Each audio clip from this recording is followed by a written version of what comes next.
Bonjour, bonjour, bonjour, bonjour, bonjour. J'espère que vous allez bien du côté de l'Afrique du Nord, du côté de l'Afrique du Sud, du côté de l'Afrique de l'Ouest, du côté de l'Afrique de l'Est, du côté de l'Afrique entière, au cœur de l'Afrique. J'espère que vous allez très bien. Voilà, je suis le leader Willy. Je t'aime, je n'y peux rien, tu le sais très bien. Alors aujourd'hui, je vais te parler d'une chose. Il y a quelque chose d'extraordinaire qui est en train d'arriver dans l'écosystème Pi. J'en parle et je ne m'arrête pas. J'en parle, je ne m'arrête pas pour une seule raison. C'est que les vraies choses sont en train d'arriver. Il y a quelque chose qui est en train de bouger dans l'écosystème Pi. Et moi, j'ai seulement peur d'une chose. J'ai peur d'une chose.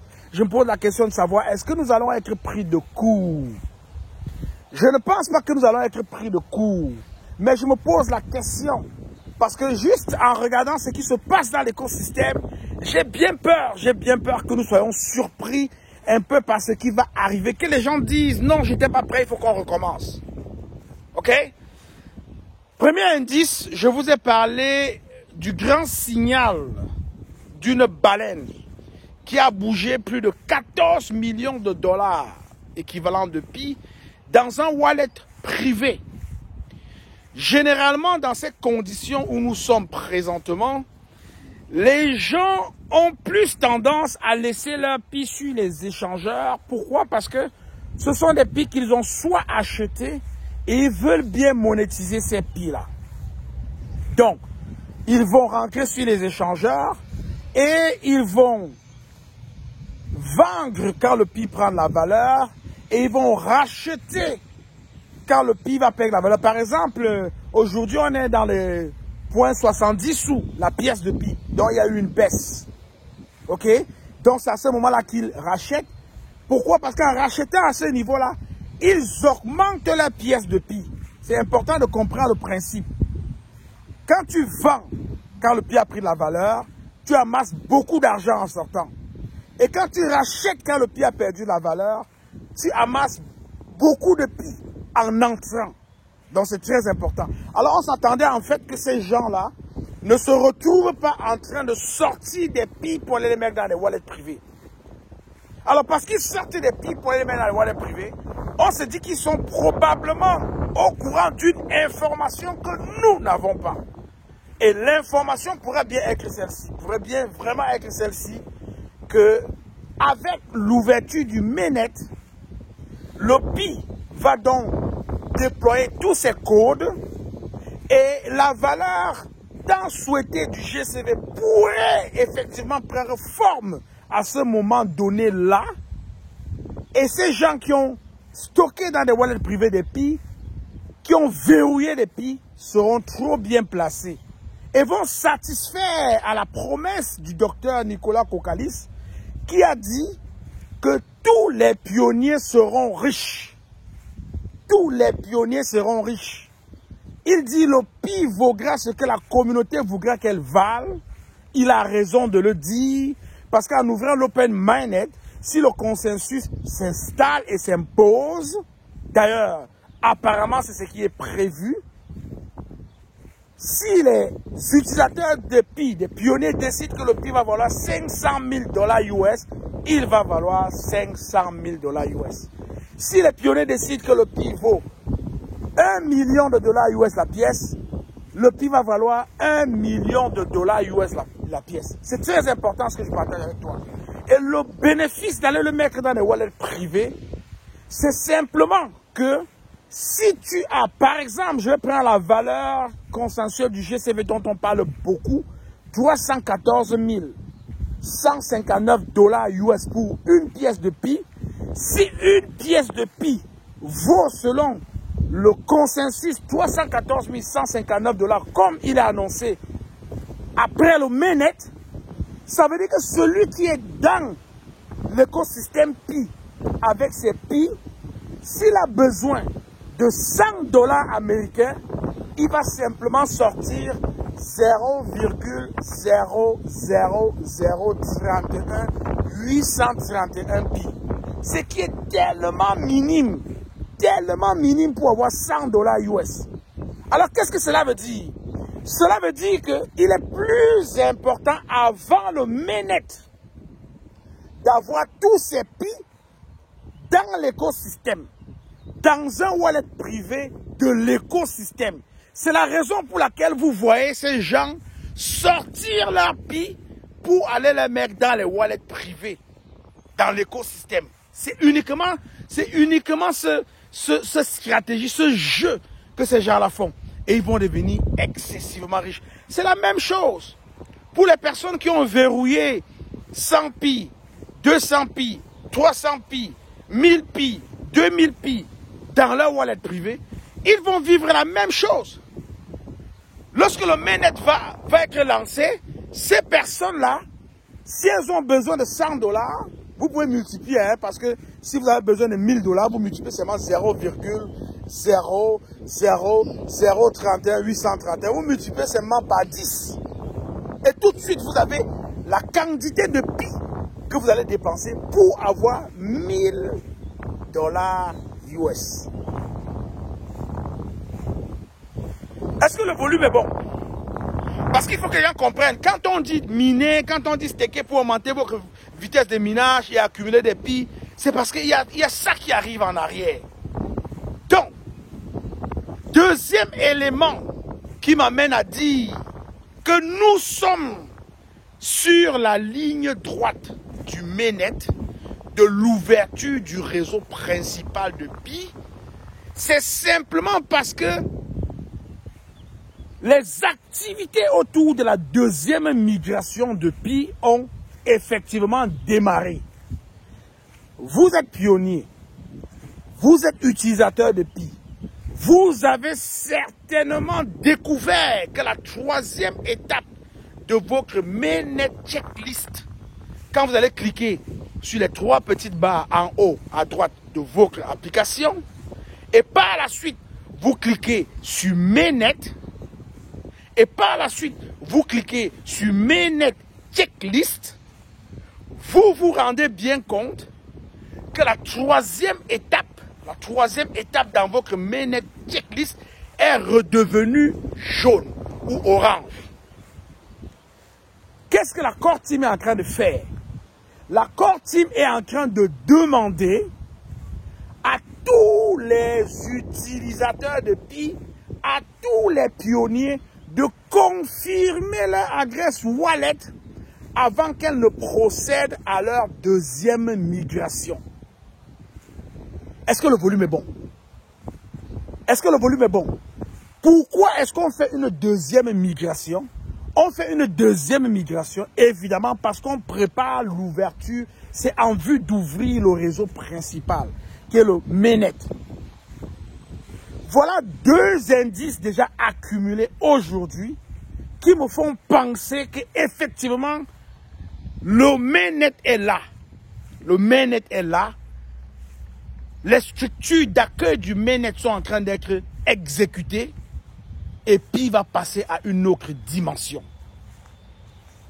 Ceux qui doutaient, ceux qui disaient que c'était une arnaque, que le pi ne verra jamais le jour, le pi a pu voir son open network.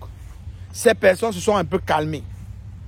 Quand il y a eu open network, il y a eu transfert sur les échangeurs, ces mauvaises langues ont encore dit non, ça ne va pas durer. Ça va tomber, ça va crasher. C'est un shitcoin. Ils ont appelé ça de tous les noms possibles.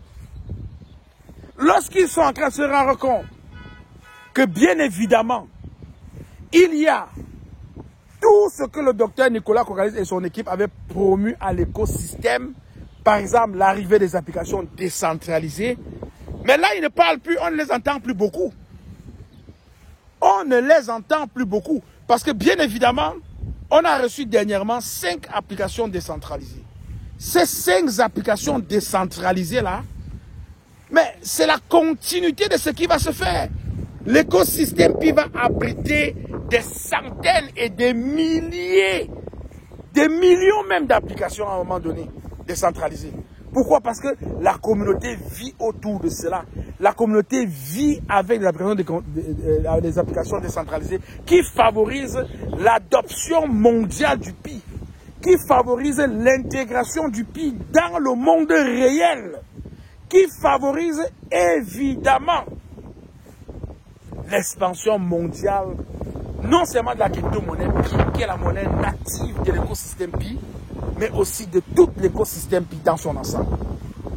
Donc j'aimerais que les gens comprennent que petit à petit, Pi est en train de faire son chemin, l'écosystème est en train de faire son chemin. Si j'ai une seule chose à te demander, c'est de ne surtout pas arrêter de miner. C'est d'aller tout de suite sur ton application, de cliquer sur les 3 petites barres en haut à droite, de cliquer sur Mainnet, de cliquer ensuite un peu en bas sur Mainnet Checklist ou bien Checklist Mainnet et d'aller confirmer ton wallet. Avant de confirmer ton wallet, je veux que tu fasses une chose. Fais une capture du wallet que l'application te montre, te propose. Ouvre maintenant ton wallet et fais une copie de ton adresse wallet. Réécris cette adresse wallet-là quelque part et confonds la capture d'écran avec l'adresse wallet que tu as prise avant et l'adresse de ton wallet, de ton bon wallet en fait. Parce qu'il y a des gens qui ne le savent pas. Il y a des gens qui vont confirmer une adresse wallet qui n'est en principe pas le wallet qu'ils sont en train d'utiliser. Parce que entre temps, ils ont fait beaucoup de manipulations. Ils ont créé des wallets et ils ne savent plus qui est qui. Donc, tu dois absolument valider, confirmer le bon wallet que tu utilises. Parce que si tu confirmes l'adresse wallet d'une autre personne, ta migration ira chez cette personne-là. Ou bien si tu confirmes l'adresse wallet, une autre adresse wallet que tu as créée, ta migration ira dans cette adresse wallet que tu as créée et peut-être dont tu n'as plus accès. Donc faites très attention quand vous allez vous lancer pour confirmer votre adresse wallet. C'est très important s'il vous plaît. Je n'aimerais pas entendre des pleurs dans la communauté, que les gens disent « Ah, leader Willy, j'ai fait l'erreur, j'ai confirmé un wallet qui n'était pas le mien, et puis ils ont migré mes pieds là-bas. » Ça va être tout bad pour toi. Donc, assure-toi que l'adresse wallet que tu confirmes, c'est effectivement l'adresse wallet qui va te permettre de recevoir ta deuxième migration. Et s'il y a un problème, je crois que c'est l'étape 4 ou l'étape 5 ou l'étape 2, il y a une de ces étapes-là qui te permet de mettre ta bonne adresse wallet et de reconfirmer ta bonne adresse wallet.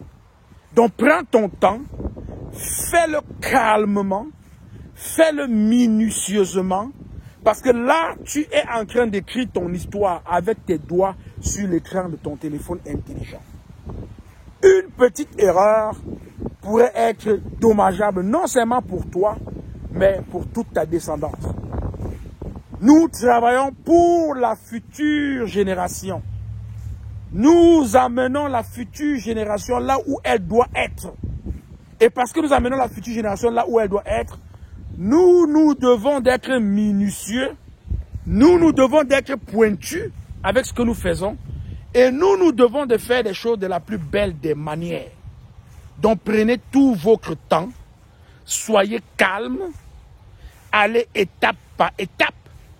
Avant de valider une étape, assurez-vous qu'il n'y a aucune erreur laissée en arrière et je vous assure, c'est de cette manière que vous allez construire et bâtir votre futur avec Pi, avec l'écosystème Pi, avec les autres pionniers et avec les autres utilisateurs du Pi.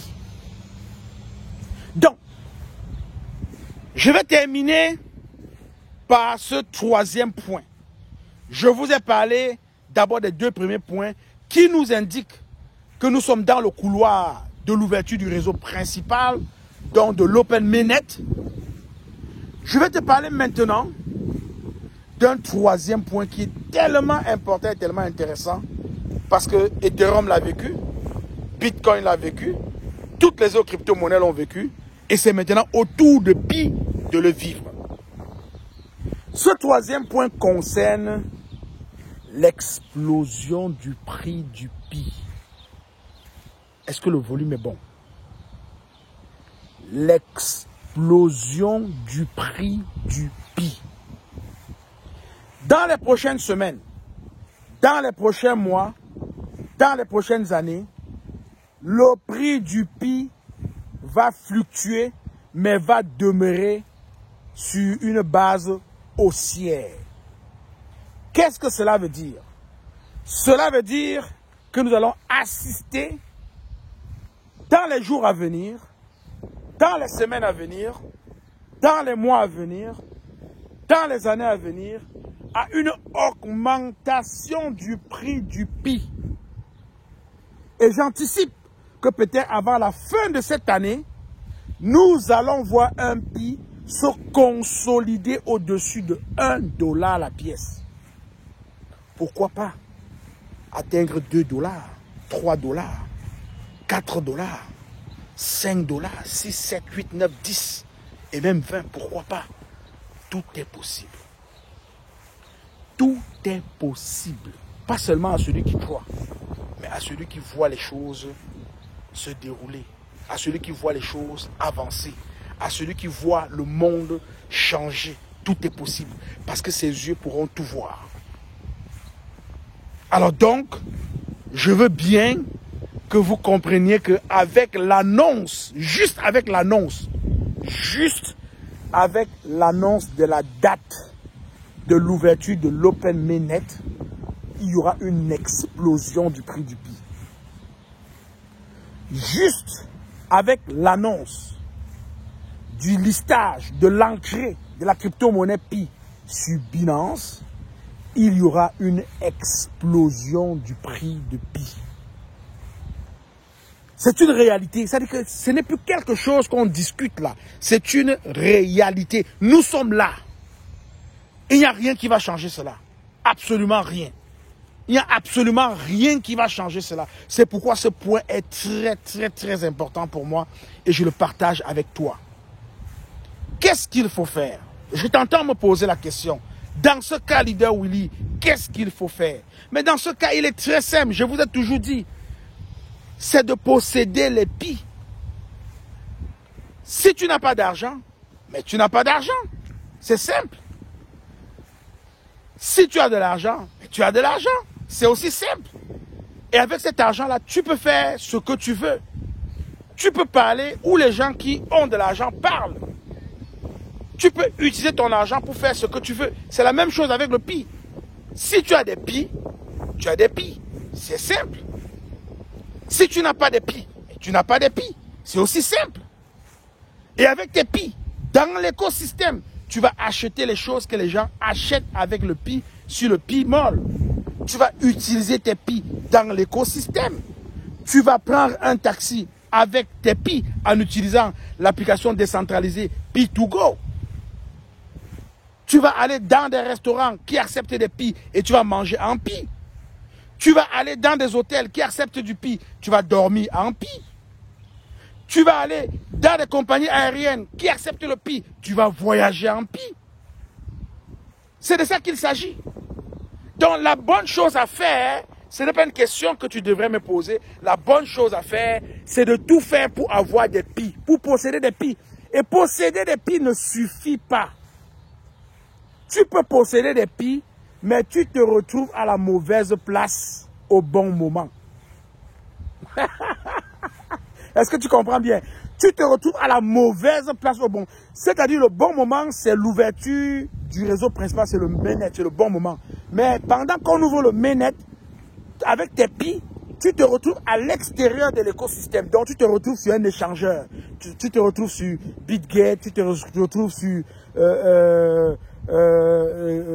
Get.io, tu te retrouves sur les échangeurs qui ont déjà passé leur KYB avec Pi. C'est la raison pour laquelle il est recommandé de ne pas laisser ces Pi dans ces échangeurs-là. Il ne faut pas laisser vos Pi dans ces échangeurs-là. Il faut qu'à l'ouverture du réseau mainnet, que tes Pi soient dans l'écosystème Pi, dans le réseau Pi, dans un wallet de l'écosystème Pi. C'est là-bas que tes Pi doivent être. Si tes Pi ne sont pas là-bas, tu ne vas pas profiter de ce que je t'ai expliqué au début de cette capsule avec le 0,00031831. Tu ne vas pas profiter de cela. Parce que celui qui n'est pas dans l'écosystème, quand on va ouvrir le réseau, lorsqu'il va amener 100 $ pour ancrer dans l'écosystème Pi, on ne va lui donner que 0,00031831 Pi. Ça ne vaut rien. Ça ne vaut rien dans l'écosystème. Donc il n'aura que l'équivalent de son argent qu'il aurait apporté. Vous comprenez maintenant pourquoi quand le docteur Nicolas Kokalis dit que tous les pionniers seront riches, c'est parce qu'il sait que ceux qui possèdent le Pi, même avec 5 Pi seulement, 5 Pi, fais le calcul, tu vas me dire, fais le calcul, tu vas l'écrire dans les commentaires. Avec 5 Pi, tu peux avoir, avec un seul Pi, tu peux avoir 100 $ combien de fois? Fais le calcul. Prends un Pi et tu divises par 0,00031831. Tu vas trouver le nombre de fois que tu as 100 $. Et si tu trouves le nombre de fois que tu as 100 $, tu peux facilement savoir le nombre de 100 $, la somme de 100 $ que tu auras. C'est énorme. C'est énorme. Ça veut dire que quand le réseau va être ouvert, pour que quelqu'un puisse avoir un seul Pi, il va dépenser beaucoup d'argent. Exactement comme aujourd'hui avec le Bitcoin. Pour avoir une seule pièce de Bitcoin, tu l'as dépensé aujourd'hui plus de 100 000 $ US. Si tu n'as pas 100 000 $ US et plus, tu ne peux pas avoir une pièce de Bitcoin. C'est la réalité avec le Bitcoin. Donc, je veux que tu comprennes que c'est le moment. La chose à faire maintenant, c'est d'aller sur les échangeurs, d'acheter ces Pi. Peu importe, si tu réussis à acheter même 100 Pi, même 200 Pi, c'est très important. Ouvre ton compte Pi, fais valider ton KYC avec l'application Banza, ou bien fais valider ton KYC avec Pi. Avec l'écosystème Pi, c'est trop long. C'est trop long pour faire un KYC aujourd'hui avec l'écosystème Pi. C'est la raison pour laquelle le docteur Nicolas Kokalis a accueilli au sein de l'écosystème Banza. Parce que tu peux faire ton KYC Know Your Customer avec Banza. Mais il y a un problème. C'est que Banza ne fonctionne pas partout. C'est ça le problème. Banza ne fonctionne pas partout. Donc voilà les contraintes que le réseau Pi nous apporte. Voilà les contraintes que le réseau Pi nous apporte. Et je veux bien que tu saches une chose. Si tu n'as pas été là au début, tu as la possibilité d'être là maintenant. Et je pense que le temps est compté. Maintenant, le temps est compté.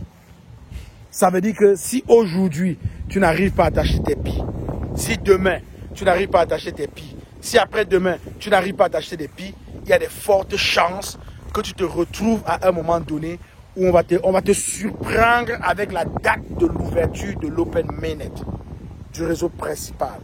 Et si tu es surpris avec la date de l'ouverture du réseau principal et que l'ouverture du réseau principal se produit sans que tu n'aies créé ton adresse, ton compte Pi, ton adresse wallet Pi, et que tu aies migré tes Pi dans cette adresse wallet qui est une adresse logée dans l'écosystème Pi, tu risques de passer à côté de ce que je viens de te partager.